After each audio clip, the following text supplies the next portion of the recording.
നമ്മൾ ഒരാൾക്ക് കടം കൊടുക്കുക എന്ന് പറഞ്ഞു കഴിഞ്ഞാൽ ഒന്ന് ഇഷ്ടം കൊണ്ടായിരിക്കും അല്ലെ, വേറെ ഒന്നെന്താ, നിവൃത്തികേട് കൊണ്ട്, അല്ലെങ്കിൽ വിശ്വാസം കൊണ്ട് തിരിച്ചു തരും എന്നുള്ള, നമുക്ക് അവരെ ഇഷ്ടപ്പെട്ടത് കൊണ്ടായിരിക്കാം നമ്മൾ ആ കടം.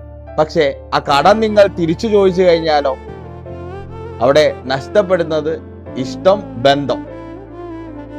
ഇത് അധികം ആൾക്കാരുടെ ഇടയിലും നടക്കുന്ന ഒരു കാര്യം. അപ്പം പണമാണോ ബന്ധമാണോ നല്ലത് എന്ന് ചോദിച്ചു കഴിഞ്ഞാല് അവിടെ ഒരൊറ്റ തന്നെയുള്ളൂ. കടം കൊടുക്കുന്ന സമയത്ത് നിങ്ങൾ ദൈവവും, ആ കടം തിരിച്ചു ചോദിക്കുന്ന സമയത്ത് നിങ്ങൾ ശത്രുവുമായി മാറണ്ട എന്നുണ്ടെങ്കിൽ നിങ്ങൾ ആർക്കും കടം കൊടുക്കാതെ നിൽക്കുക. അങ്ങനെ നിങ്ങൾക്ക് ഇഷ്ടം കൊണ്ടോ സ്നേഹം കൊണ്ടോ ബന്ധം കൊണ്ടോ കടം കൊടുക്കുന്നുണ്ട് എന്നുണ്ടെങ്കിൽ ആ പണം കിട്ടില്ല എന്നങ്ങോട്ട് വിചാരിക്കാം. അതല്ലേ ഞാൻ പറയുന്നതല്ലേ ശരി?